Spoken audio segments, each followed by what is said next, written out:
Mes chers frères et sœurs, nous voici rassemblés à nouveau pour le 26, comme chaque mois, pour un petit commentaire du message qui a été donné hier par la Sainte Vierge à la voyante Maria, qui était ici à Medjugorje.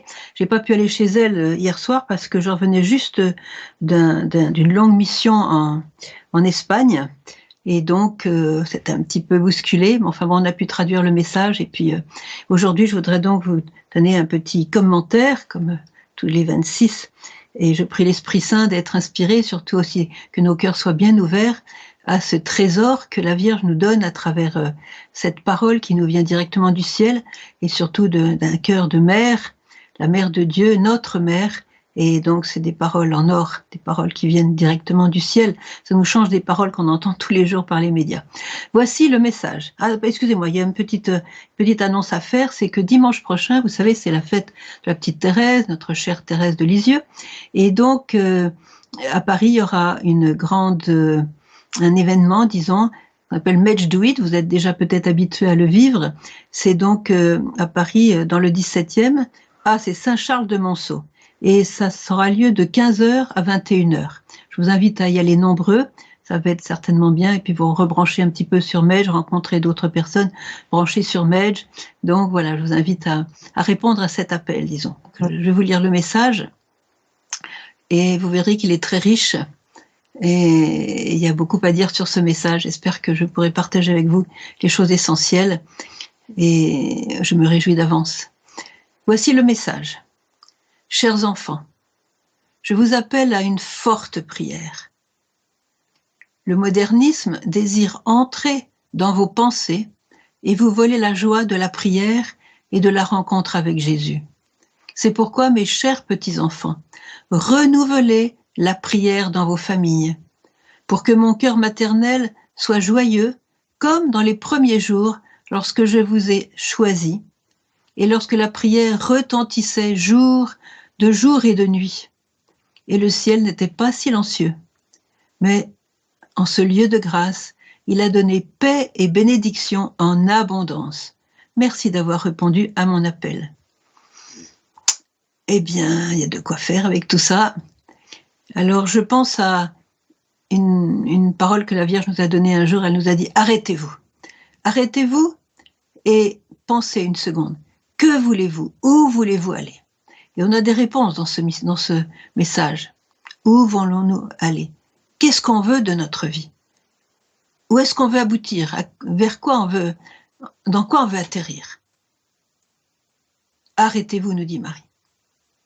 Alors d'abord, elle nous appelle, elle nous invite, elle nous appelle, c'est le même mot en croate, à une forte prière. Ça me rappelle quand je suis allée en mission il y a quelques années en Sicile. On m'a beaucoup parlé d'un prêtre qui venait de mourir, le père Matteo Lagrua, et il y avait justement une très forte prière, et tout le monde allait l'écouter, tout le monde allait le trouver. C'était un prêtre pauvre, simple, très très simple d'aspect, il crânait pas du tout, mais là, il avait une prière extraordinaire. Je vous donne un exemple ou deux. Quand un jour, avec son chauffeur, il devait se rendre à 200 km de là, pour un rendez-vous très très important. Donc il devait partir un matin avec son chauffeur. Bon, ce matin-là, le chauffeur lui dit « Écoutez, Père Matteo, on peut pas partir, les 4 pneus sont plats. » Et bon, vous voyez, j'étais déjà terminée. Eh bien, pas du tout. Il a dit « Monte dans la voiture, prends le volant et on y va. » L'autre s'est exécuté connaissant le Père Matteo. Et puis, il a mis le contact, la voiture a démarré, ils ont commencé à rouler. Ils ont fait les 200 km comme ça, et en arrivant, première chose, le chauffeur saute de la voiture et va regarder les pneus. Il y avait 4 pneus neufs, vous savez, quand ils sont neufs, il y a encore des petits morceaux de caoutchouc qui sortent comme ça, ils sortent de l'usine. Voilà, ça c'est le père Matteo Lagrua. Une autre fois, je vous donne ça parce que pour vous dire jusqu'où va la prière forte. Une autre fois, avec tout un groupe de sa paroisse, il devait se rendre en Italie, à partir de la Sicile, et prendre le bateau. Et il y avait une tempête monstrueuse, le vent, la tempête, enfin bon, c'était vraiment... Et les gens étaient au port et ils se rendaient compte que le voyage était déjà terminé vu la tempête, quoi. Il n'y avait pas moyen. Et le père Lagro a dit, allez, tous dans le bateau, tous dans le ballon, on part. Et ci penso io, comme il disait ça, j'y pense, je m'en occupe, voilà, c'est ça. C'est mon problème, allez dans le bateau. Ils sont montés dans le bateau, et à ce moment-là, il y a une mer d'huile. Ils ont fait leur voyage sur une mer d'huile. Voilà. Vous voyez, le père Matteo Lagro, d'ailleurs, il va être béatifié. On sera béatifié peut-être à moins. Et tout ça pour vous dire qu'il est possible de prier avec une grande puissance. Que faut-il pour prier avec une grande puissance? Eh bien, la Vierge nous met en garde que sur le champ de bataille où nous sommes, eh bien, il y a des obstacles majeurs comme voilà, le modernisme désire entrer dans vos pensées et vous voler la joie de la prière. Donc, on est sur un champ de bataille et Satan, alors je vais vous lire un autre message qu'elle a donné un petit peu similaire il y a quelques années. Elle a dit, c'était en 17, donc peu de temps en fait avant la pandémie. Chers enfants, Satan est fort. Attendez, je commence par le début. 25 janvier 2017. Chers enfants, aujourd'hui je vous invite à prier pour la paix. La paix dans le cœur des hommes, la paix dans les familles et la paix dans le monde. Satan est fort. Il veut tous vous retourner contre Dieu. Vous ramener à tout ce qui est... Excusez-moi, il faut que je mette mes lunettes. Alors, Satan est fort. Il veut tous vous retourner contre Dieu, vous ramener à tout ce qui est humain et détruire dans les cœurs tout sentiment envers Dieu et envers les choses de Dieu. Vous, petits enfants, priez et luttez contre le matérialisme, nous y voilà, le modernisme et l'égoïsme que le monde vous offre. Petits enfants, décidez-vous pour la sainteté. Et moi, avec mon fils Jésus, j'intercède pour vous. Voilà. Alors, la Vierge se souvient de ces jours où, dans les premiers jours des apparitions, il y avait une forte prière. Le modernisme, bon, on va expliquer en 2 mots le modernisme, c'est très simple, le modernisme, c'est une pensée évidemment fausse et dangereuse qui consiste à croire qu'il y a la Terre. Il y a effectivement la Terre, mais il n'y a pas que la Terre. Le temps de la Terre, c'est, comme Marine disait, c'est comme un clignement Dieu par rapport à l'éternité. Et c'est pour ça que je dis, arrêtez-vous.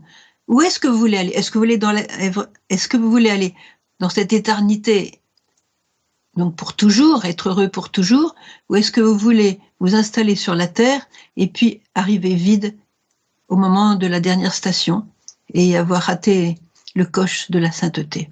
Que voulez-vous? Que choisissez-vous? Alors Marie nous dit que le modernisme désire entrer dans nos pensées.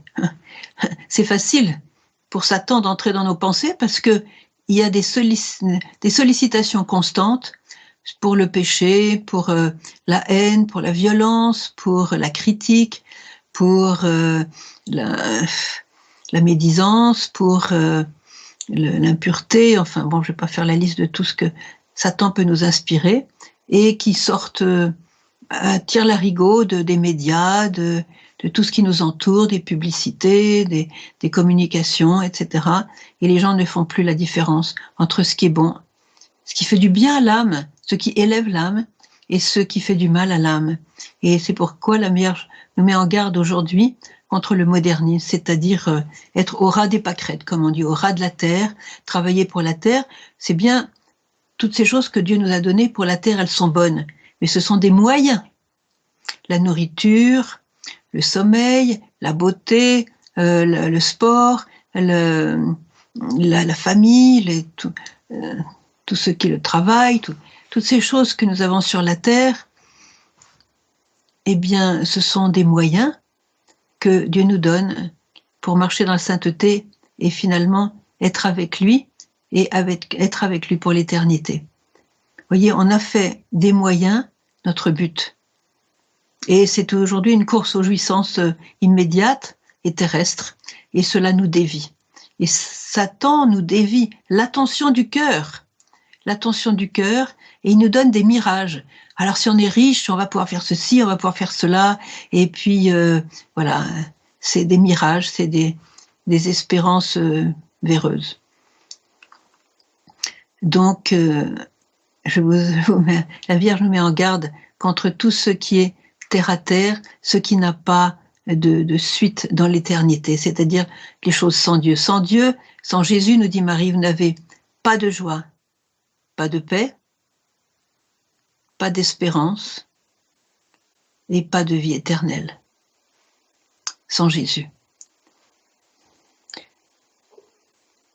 Alors, entrer dans nos pensées, c'est aussi une invitation à lire la parole de Dieu pour que nos pensées soient conformes à la parole de Dieu.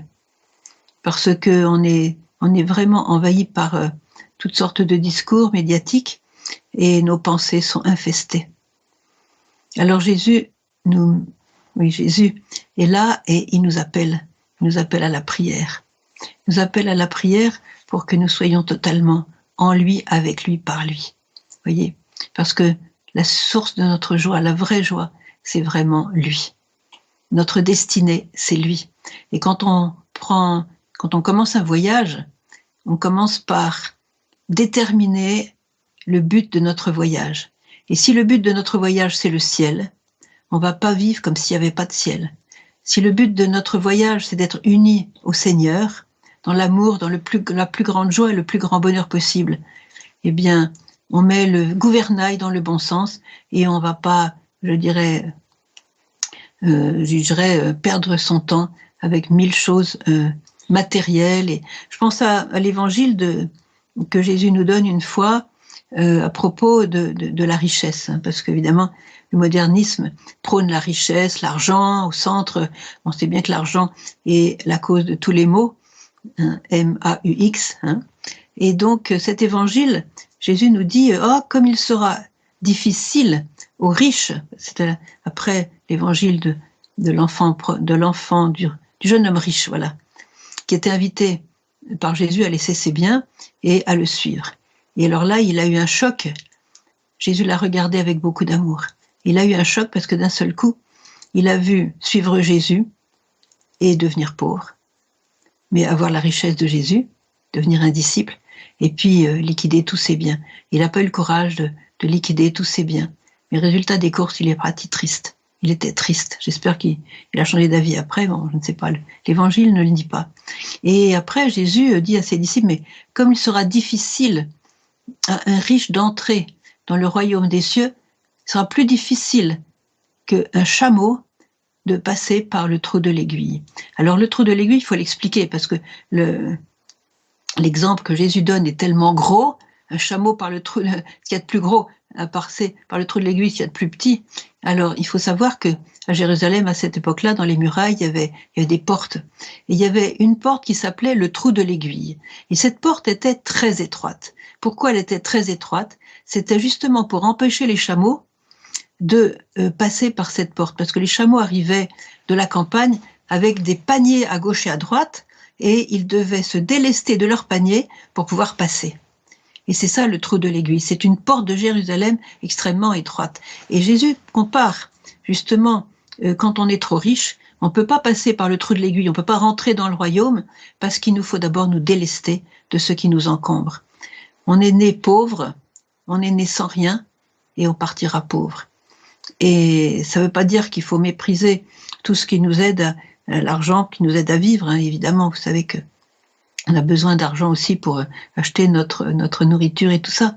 Mais c'est l'attachement aux richesses, la course aux richesses, la course aux jouissances immédiates, la course à tout ce qui caresse notre humanité, les parties les plus superficielles de notre humanité. Et on oublie qu'on a un cœur, une âme qui vont vivre pour l'éternité et dont l'appel est de vivre avec Dieu pour l'éternité, c'est-à-dire dans un bonheur ineffable. Donc Satan veut vraiment entrer dans nos pensées et il nous bombarde de messages de toutes sortes qui nous font descendre jusqu'à un moment où il y a aussi peut-être la dépression, le désespoir, la peur de l'avenir. La peur de l'avenir est due à la peur de perdre. Soit perdre des êtres chers, soit perdre notre maison, perdre notre travail, perdre nos biens. c'est la peur de l'avenir, perdre, d'avoir de perdre.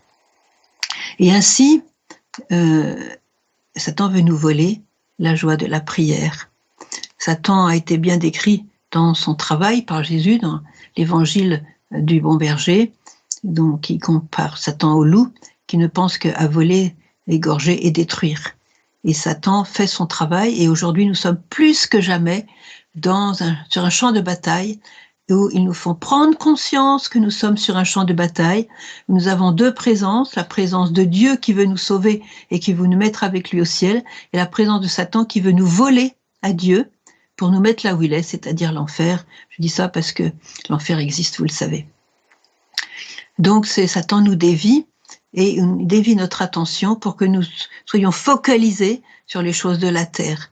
Et ainsi, eh bien, la prière devient une chose... on oublie la prière. Alors que c'est par la prière que nous obtenions la paix, la joie, le bonheur du cœur. Il veut vous voler la joie de la prière. Marie l'a dit, chers enfants, dans la prière, vous connaîtrez la plus grande joie. La prière est le désir du cœur humain. Parce que qu'est-ce que c'est que la prière? C'est un dialogue. C'est un dialogue, c'est une conversation. Et qu'est-ce qu'il y a de plus heureux dans la vie? Une conversation à quelqu'un qu'on adore. Alors, dans la prière, nous sommes en présence de Dieu, notre présence de Dieu qui nous attend. L'initiative dans la prière est toujours celle de Dieu. Il est là, il nous attend, il nous appelle, il nous invite. Et on entre dans cette conversation avec lui, avec celui qui nous aime, avec celui qui nous a créés, qui nous connaît et qui nous destine au ciel avec lui. Et qui nous aide dans notre vie quotidienne pour faire les bons choix et pour justement ne pas se laisser couler par tous les mirages que le monde nous propose. Alors, donc Satan veut nous voler la joie de la prière et la rencontre avec Jésus, c'est ça. Alors, Marie nous dit, chers enfants, c'est pourquoi renouvelez la prière dans vos familles. Alors, renouvelez la prière dans vos familles. La Vierge a beaucoup parlé de la famille. Alors, je vous dirai en 2 mots parce que c'est clair comme de l'eau de roche. Pourquoi? Parce que Jésus l'a dit dans l'Évangile, chers enfants, lorsque 2 ou 3 sont réunis en mon nom, je suis au milieu d'eux. Et Marie nous demande de prier en famille, elle nous demande de prier chaque jour, ensemble, à la maison, en famille, avec nos proches à la famille. Prier chaque jour ensemble. Aujourd'hui, il y a beaucoup de familles qui font ça, mais il y en a aussi beaucoup qui ne le font pas. Et on voit la différence. On voit la différence dans la manière de vivre les événements de la vie. Pourquoi nous a-t-elle dit de prier ensemble? Elle nous l'a dit. Chers enfants, le but de la prière en famille, c'est de faire arriver Jésus dans vos maisons, dans vos familles. Si Jésus a dit, lorsque 2 ou 3 sont réunis en mon nom, je suis au milieu d'eux, c'est clair. Ça veut dire quand 2 ou 3 prient ensemble, ensemble, ça veut dire dans un même cœur et même esprit. Si prier ensemble fait que Jésus arrive, si fait que Jésus soit au milieu de nous, c'est extraordinaire. C'est extraordinaire. On a Jésus vivant au milieu de nous. C'est la promesse de Jésus. Il s'est pas trompé. Il s'est pas trompé. C'est ça que donne la prière ensemble. Alors, j'ai une question à vous poser. Est-ce que vous voulez avoir Jésus au cœur de vos familles? Est-ce que vous voulez avoir votre Créateur et votre Sauveur? Est-ce que vous voulez avoir votre Dieu, celui qui vous aime infiniment, celui qui a créé la famille, la famille est d'institution divine, hein? La famille telle que Dieu l'a créée, on le voit évidemment, il nous a créé hommes et femmes, il a dit multipliez-vous, c'est ça la famille, telle que Dieu l'a créée, même si aujourd'hui il y a des déviations terribles sur la famille, parce que justement Satan veut détruire l'image de la famille que nous a donnée le Seigneur. Il y a beaucoup de pièges dans ce sens, je ne vais pas énumérer toutes les déviations sordides. Donc il y a une lutte contre la création de Dieu, la création de l'homme, et une lutte acharnée de la part de Satan qui veut détruire toute pensée de Dieu, toute pensée bonne, toute pensée constructive dans nos cœurs. Alors, la Sainte Vierge nous demande de renouveler la prière en famille. Mes chers frères et sœurs, la prière en famille est vitale. Alors ceux qui n'ont pas de famille parce qu'ils vivent tout seuls, prenez un voisin, une voisine, prenez dans votre groupe de prière. Il y en a beaucoup maintenant, c'est bien. Ils prient en famille, alors qu'ils sont tout seuls, ils prient en famille parce que avec leur téléphone portable, ils font un chapelet ensemble. Je connais beaucoup de personnes qui font ça. Dans la solitude, c'est un sauvetage, voyez, parce que voilà, la personne soit habite dans la même ville, moi, mais à l'étranger, voyez, avec les téléphones, c'est très pratique maintenant. On peut se créer une famille, un groupe de prière et qui prie ensemble tous les jours, voilà. Donc le but de la prière en famille, c'est de faire arriver Jésus. Et que fait Jésus lorsqu'il est arrivé dans une famille? Il fait son travail divin. Il fait son travail divin, c'est simple. Il est toujours actif et il a comme premier but l'union des cœurs.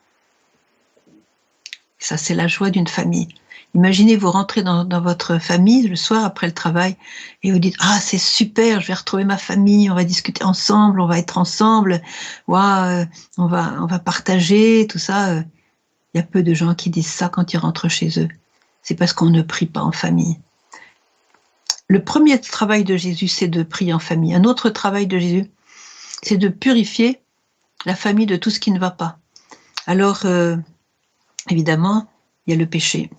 Il y a le péché, il y a l'adultère, il y a la gourmandise, il y a la jalousie, il y a la haine, il y a les mauvais choix comme tout ce qui concerne le spiritisme, la divination, recourir aux sorciers, aux devins, enfin voilà. Donc avec la parole de Dieu, on est purifié, et puis on lit une parole de Dieu ensemble, on essaye de voir comment ça résonne en nous, c'est extraordinaire. C'est au père de famille d'expliquer l'évangile, et puis la présence de la mère et la présence, je dirais, du shalom, la présence de la paix la mère qui voit le bon côté de chacun de ses enfants, de chaque personne de la famille, et qui travaille à l'unité, à l'union aussi avec Jésus. Alors il y a aussi d'abandonner le péché, et puis donc de lire la parole de Dieu, et puis de repenser à des pratiques comme la confession régulière, pour que justement la famille, que le cœur de la famille soit pur. Il y a aussi beaucoup de guérisons qui arrivent lorsqu'on prie en famille, des libérations, des guérisons. J'aurais beaucoup d'exemples. Et cela évite aussi que les enfants et que les jeunes qui grandissent dans les familles, les adolescents, soient vraiment torturés par le vide intérieur. Quand on ne parle jamais de Dieu à un enfant, on ne donne pas au Seigneur, on donne pas à l'enfant le véritable but de la vie, qui est justement de marcher avec Dieu jusqu'au ciel, eh bien, l'enfant n'a pas de balise et il va écouter tous ses désirs humains et ses désirs humains et charnels, et il va très facilement prendre des mauvais chemins des chemins désastreux. Donc, pour empêcher le vide du cœur, qui est une torture pour l'homme, nous sommes faits pour être comblés, eh bien, c'est la prière. Dans la prière, il nous dit, la prière est le fondement de votre paix. Et qui ne rêve pas d'avoir une famille qui vit dans la paix? Renouvelez, chers petits-enfants, renouvelez la prière dans vos familles. Et puis quand on dit le chapelet en famille, la Vierge nous demande de dire le chapelet chaque jour en famille, tout seul ou en famille, mais surtout ensemble. J'aime beaucoup qu'on dit le chapelet ensemble. Elle intercède pour nous. À ce moment-là, elle a dit une chose très très belle, elle a dit « Jésus écoute toujours sa mère ». Jésus écoute toujours sa mère. Et quand vous priez le chapelet, vous offrez des roses à la Sainte Vierge. Et comme elle a dit elle-même, chaque rose dégage évidemment un parfum.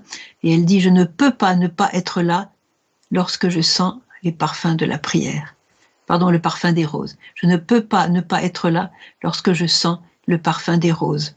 Et alors, qu'est-ce qui va se passer? Vous allez dire le chapelet ensemble, de tout votre cœur, peut-être avec vos distractions, avec les enfants qui jouent, qui font du bruit, bon, ça fait partie de la famille, et bien, de tout votre cœur, ces roses que vous offrez, que vous désirez offrir à la Sainte Vierge, produisent un parfum, et votre maison se remplit des parfums de roses, qu'elle sent et qu'elle respire, et qui la rend présente. Il y a une grande attaque aujourd'hui contre la famille. Vous le savez, Satan a deux buts aujourd'hui. Il les a exprimés clairement. C'est de détruire d'abord la famille.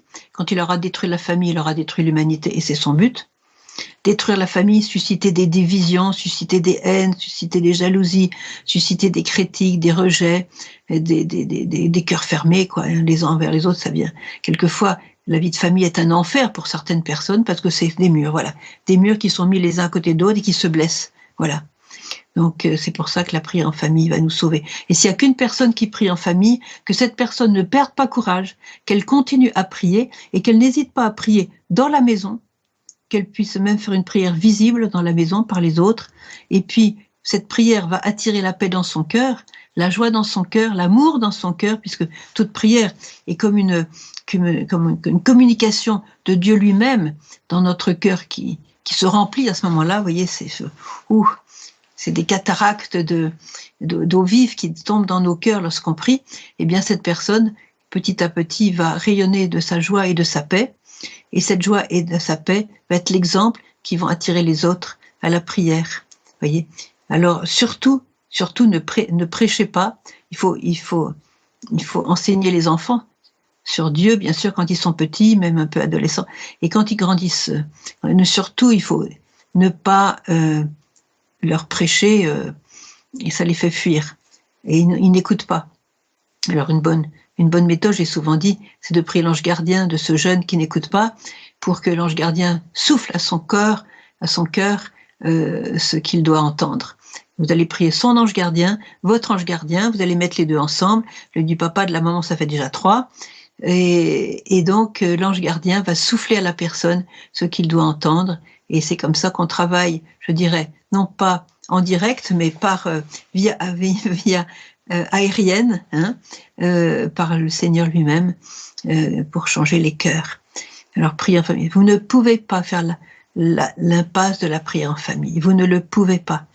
Votre famille ne va pas survivre au manque de prière, c'est impossible. Et c'est pour ça que la Vierge nous a demandé de créer des groupes de prière, mais que votre premier groupe de prière soit votre famille. Je l'ai vu quand la guerre est arrivée ici en 92, les familles qui priaient et les familles qui ne priaient pas. Les familles qui ne priaient pas étaient terrorisées, elles tremblaient des pieds à la tête, et les familles qui priaient étaient dans la paix. C'était incroyable de voir ça, vraiment.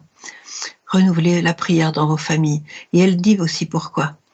Pour que mon cœur maternel soit joyeux, comme dans les premiers jours. Alors la Vierge est très très nostalgique, je dirais, de la réponse du village dans les premiers jours. Le village il y a eu évidemment, comme il y avait quand même des communistes à ce moment-là, tout le monde n'a pas suivi, mais la plupart a suivi, et ça a été une explosion de prières, de joie, alors comme elle dit, mon cœur soit joyeux, comme dès les premiers jours lorsque je vous ai choisi, et que la prière retentissait de jour et de nuit. Alors j'ai remarqué dans les messages, un message qui est très très touchant, où la Vierge exprime son désir. Voilà. N'oubliez pas que la Vierge est une maman qui nous aime infiniment. Alors elle dit, chers enfants, peut-être que dans certains cœurs de mère, ça va résonner dans votre cœur de mère. Si seulement vous m'ouvriez vos cœurs avec une totale confiance, si seulement vous comprendriez, si seulement vous ouvriez, si seulement vous m'ouvriez vos cœurs avec une totale confiance, vous comprendriez tout, vous comprendriez avec quel amour je vous appelle, avec quel amour je désire vous changer, vous rendre heureux, avec quel amour je désire faire de vous des disciples de mon Fils et vous donner la paix dans la plénitude de mon Fils. Vous comprendriez, si seulement, vous vouliez m'écouter, ouvrir vos cœurs, vous comprendriez l'immense grandeur de mon amour maternel. C'est pourquoi, mes enfants, priez, car à travers la prière, votre foi grandit et l'amour naît, amour avec lequel même la croix n'est plus insupportable, car vous ne la portez pas seul, en union avec mon Fils. Glorifiez le nom du Père Céleste. Priez, priez, pour le don de l'amour, car l'amour est l'unique vérité. Il pardonne tout, il rend service à tous, et il voit en chacun un frère. Voilà. Waouh, c'est C'est un magnifique message. Si seulement, alors ce si seulement résonne dans mon cœur, si seulement vous m'ouvriez vos cœurs, vous comprendriez tout. Vous auriez l'amour, vous auriez la foi, vous comprendriez l'immense amour que j'ai pour chacun de vous. Et je vois en chacun de vous tout ce qu'il y a de beau. Ça, c'est un très très beau message. Et donc, quand elle est venue, je crois qu'un grand nombre de personnes dans le village ont ouvert leur cœur. Ils étaient tellement heureux de la venue de leur mère, parce qu'ils avaient souffert beaucoup de l'islam et ensuite du communisme. Donc, ils avaient été persécutés avec des emprisonnements, avec des morts, des injustices. Enfin, donc, et Dieu était tout pour eux, parce que c'était leur seule espérance, voyez. Et donc, quand la Vierge est arrivée, elle les a choisis. Elle a dit, j'ai choisi ce village parce que ici j'ai trouvé une foi vivante, une foi forte. Et les gens avaient cette foi, que dans la persécution, ils ont gardé la foi. Et c'est pour ça que la Vierge a choisi ce village dans les premiers jours. Moi, je suis venue en 84 pour le 3e anniversaire des apparitions. J'ai trouvé le village tel quel. Il n'y avait pas d'hôtel, il n'y avait pas de magasin, il y avait des routes qui n'étaient pas des routes, c'était des chemins de chèvre à peu près. Enfin voilà, c'était bon. Il y avait les communistes qui bloquaient, ils nous prenaient nos passeports, et puis c'était un peu dangereux aussi. Et il n'y avait aucune facilité. Il y avait voilà, et c'était magnifique parce que l'amour régnait, l'entraide. On était accueillis vraiment comme des frères. C'était troisième année des apparitions. C'était voilà, donc, alors, et la prière retentissait de jour et de nuit. Vous voyez, vous passiez le long des maisons, l'été, il y avait les fenêtres ouvertes, on entendait les chapelets récités par la prière dans les familles. C'était un autre monde. Voilà, il y avait le bonheur, il y avait la paix, il y avait... Voilà, et petit à petit, alors nous les pèlerins, on est arrivés avec nos dollars, avec nos francs, avec nos euros, et puis voilà, l'argent a fait son travail petit à petit. Il y a eu des hôtels, il y a eu des magasins, il y a eu des distractions aussi, vous voyez, et des restaurants, et petit à petit, des gens sont venus de l'extérieur pour créer des choses de business, quoi, voilà, le business. Et alors heureusement, il reste ce petit reste dans le village qui tous les jours, tous les matins, à 5 heures du matin, se trouve sur le pont de Bordeaux pour faire tout le chapelet, tout le rosaire, en partant des joyeux, les douloureux, les lumineux et les glorieux. Voilà. Et il y a un groupe de gens du village qui font ça et qui maintiennent vraiment l'esprit de Marie dans le village. Et c'est très beau d'avoir été choisis. Et parce qu'ils avaient été choisis, qu'ils avaient répondu, eh bien, la Vierge nous dit, le ciel n'était pas silencieux. Le ciel n'était pas silencieux. Vous voyez, ils ont répondu, ils ont fait ce qu'elle disait. La Vierge a dit, je vous donne des messages, je vous en prie. Vivez mes messages.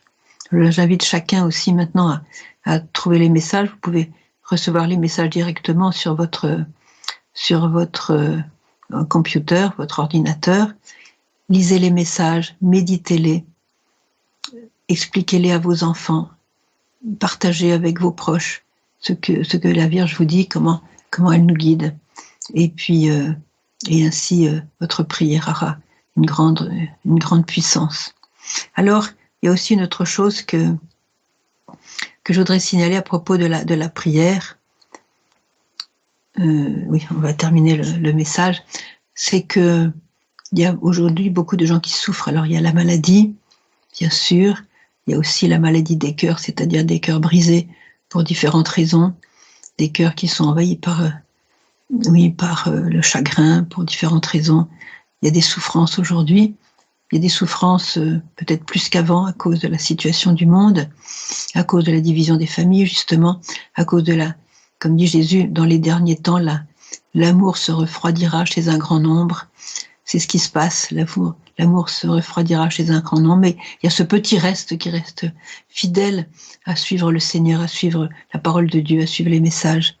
Et dans cette douleur, la Vierge a donné des messages, je ne les ai pas forcément notés maintenant, mais elle dit la douleur offerte à Jésus est la plus grande prière. Alors je dis cela pour encourager tous ceux qui peinent, tous ceux qui ont le cœur brisé, tous ceux qui souffrent peut-être de la maladie, peut-être qu'ils sont mourants, peut-être qu'ils ont un handicap, peut-être qu'ils ont, là, ils ont peur des autres, peut-être que, voilà, ils ont peut-être de la dépression, là. N'oubliez jamais que Marie a dit que la douleur est la plus grande prière. Et mon fils Jésus aime tous ceux qui vivent de la douleur. Je vous dis ça pour vous encourager parce que y en a qui ont du mal à prier, qui ont du mal à se concentrer de la prière à cause de leur souffrance. Eh bien, sachez que si vous offrez vos souffrances, votre maladie, votre peur de l'avenir, vous offrez cela à Jésus, vous, comme dit Jésus, vous unissez vos souffrances aux siennes, et c'est la plus grande des prières. Alors, je dis ça pour tous ceux qui, en ce moment même, qui m'écoutent, souffrent tout simplement. Voilà, alors la puissance de la prière. Alors, donc le ciel n'était pas silencieux, évidemment, quand le ciel voyait toutes ces prières, toutes ces intercessions, cette louange qui montait vers lui, ces remerciements, eh bien, le ciel n'était pas silencieux. Il donnait beaucoup de guérison, beaucoup de libération, beaucoup de grâce, beaucoup de réconciliation, etc. Dans ces jours-là, je l'ai vu de mes yeux, c'est extraordinaire, la générosité de ces personnes, la lumière qu'il y avait dans les yeux de ces gens. Alors maintenant, ces personnes-là, ça fait 42 ans, donc elles sont ou bien très âgées ou bien mortes, mais c'était le ciel sur la terre à Medjugorje à ce moment-là. Alors, je pense à Jean-Paul II aussi, à sa prière. On parlait tout à l'heure de Matteo Lagroix, je pense à Jean-Paul II, qui avait une prière extrêmement forte. J'ai cet exemple aussi un jour, parce que les évêques, évidemment, les cardinaux et le pape ont une puissance particulière contre Satan. Et un jour, on avait amené une très forte possédée, à Jean-Paul II, et c'était une possédée qu'aucun exorciste n'avait pu libérer. Donc ils se sont dit, il n'y a plus que Jean-Paul II, ils l'ont amené à Jean-Paul II, et puis là, ici, il a prié. Impossible de chasser Satan. Prier, ça a duré des heures. Et puis à la fin, il a dû partir, il n'avait pas réussi. Et en partant, il a dit simplement à la possédée, écoute, voilà, maintenant je vais me retirer, mais demain, je célébrerai la messe pour toi. Radical. Satan, à l'idée que Jean-Paul II allait célébrer la messe pour elle, il est parti. Et ça a été la délivrance. Et la prière d'un saint. Et la prière de la Sainte Messe. Combien de délivrances, combien de guérisons, combien de libérations sont obtenues par le fait de vivre la messe. Parce que dans la messe, Jésus vient vivant. C'est le sacrifice du Christ lui-même qui s'offre à son Père. Et vivre la messe, quand vous vivez la messe, vous obtenez de la part du Père des fleuves d'eau vive qui coulent sur le monde. C'est le curé d'Ars qui disait que si un jour, ça n'arrivera jamais, si un jour on n'avait plus jamais de messe sur la terre, le monde ne pourra pas tenir. Il serait complètement, il serait mort, il serait complètement mort. Il disparaîtrait. C'est la messe qui soutient le monde, c'est la prière de la messe qui soutient le monde, c'est la plus forte des prières.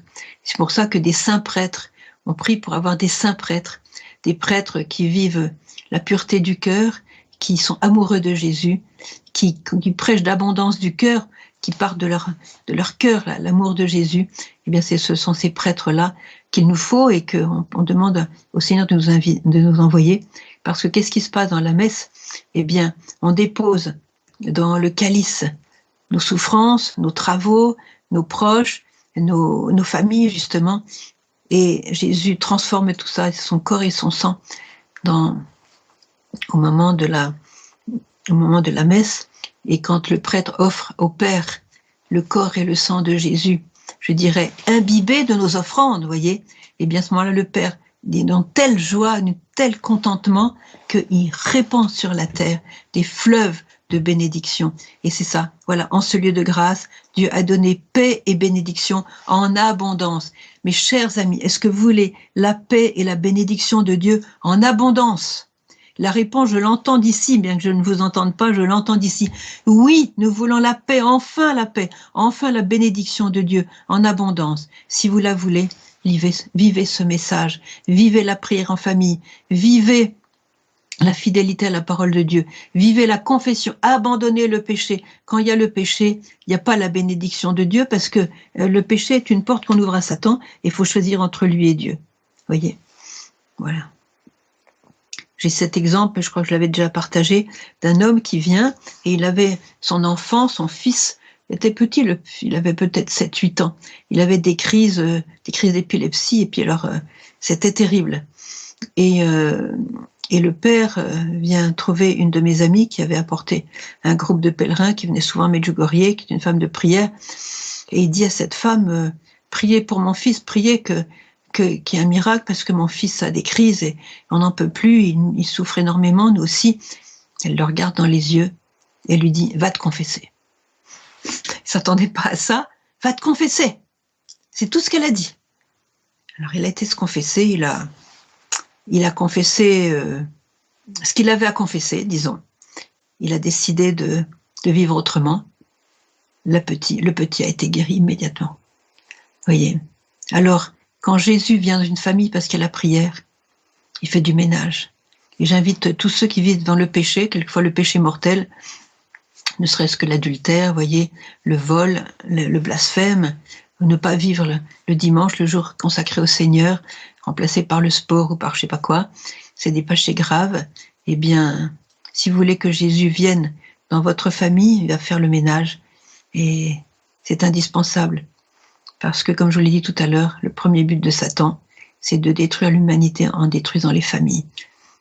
Et il détruit les couples, il détruit les adolescents, les jeunes, en leur proposant 1000 voies de perdition. Et sans la prière, ça marche pas.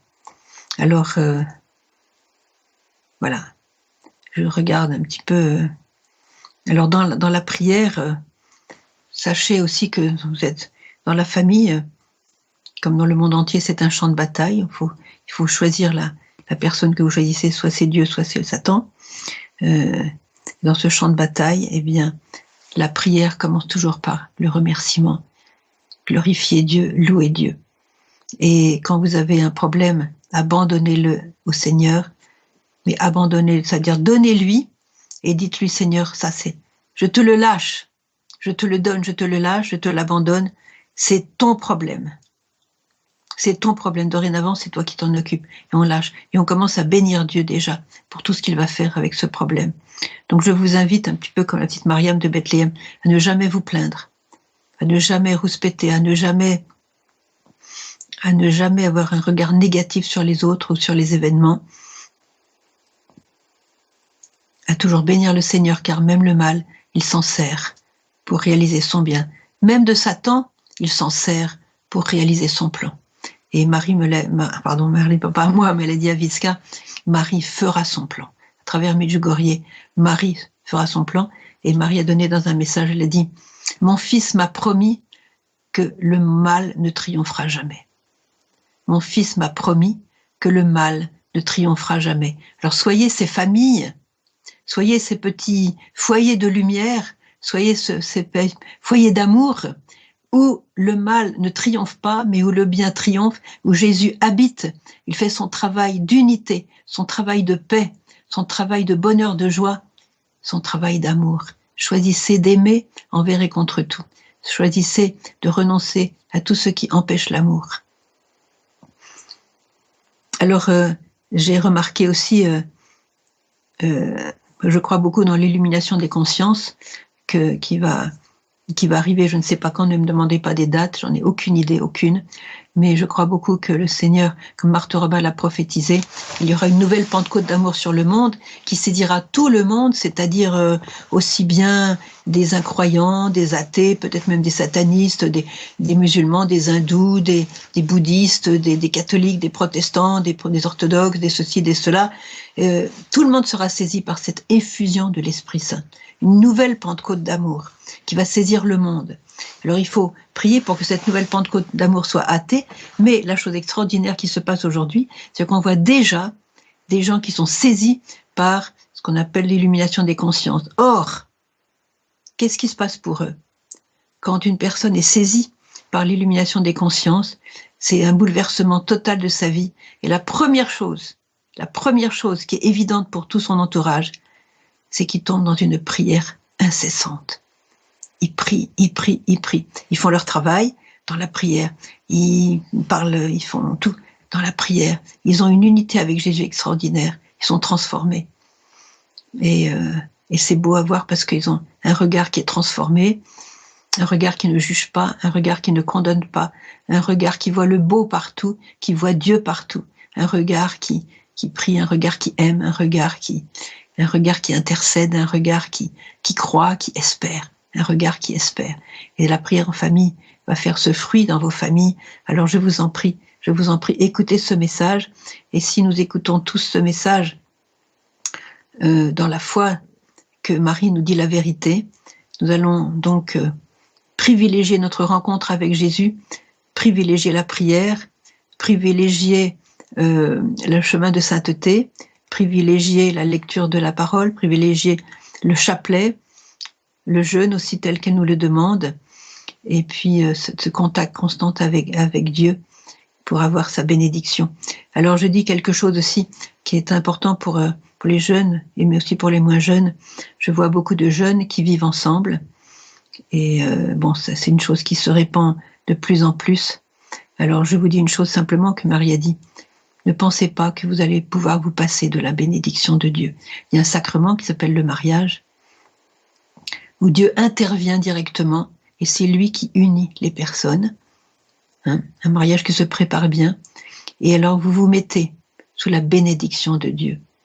Et Marie nous demande de nous mettre sous la bénédiction de Dieu. Et pour la bénédiction de Dieu, il faut faire le ménage des péchés graves, il faut suivre ce que Jésus nous dit dans l'Évangile, et ne pas se laisser piéger par toutes les sornettes que les médias nous inoculent constamment. Donc sur ce champ de bataille, mes chers frères et sœurs, nous allons choisir notre ami, notre plus grand ami s'appelle Dieu. Nous allons dire non à Satan et à toutes ses œuvres et à tous ses suggestions, à tous ses pièges, pour que, en ce lieu de grâce qui sera votre famille, vous avez été choisi, ce lieu de grâce, c'est votre famille, le ciel ne sera pas silencieux, vous allez faire retentir la prière de jour et de nuit, le plus possible, et en ce lieu de grâce que sera votre famille, eh bien Dieu donnera la paix et la bénédiction en abondance. Voilà. Et que Dieu nous prenne en grâce et nous bénisse en ce moment de grande crise pour le monde et pour l'Église. Et je prie que chacun puisse avoir le courage de faire le bon choix. Car on n'a qu'un sauveur. Il s'appelle Jésus-Christ, le sauveur du monde. Il n'y en a pas d'autre. Il n'y en a pas d'autre. Et il nous aime, il nous attend, il nous invite à travers sa mère. Voilà, et que Dieu nous bénisse tous au nom du Père et du Fils et du Saint-Esprit. Amen.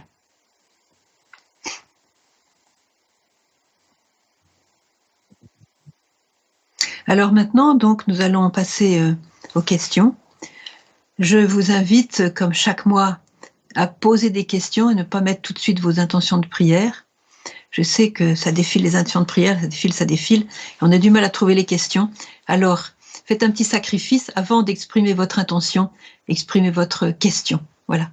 Donc, je vais maintenant répondre aux questions qui nous sont données. Essayez de poser des questions sur ce message ou sur les résonances qu'a ce message dans vos cœurs.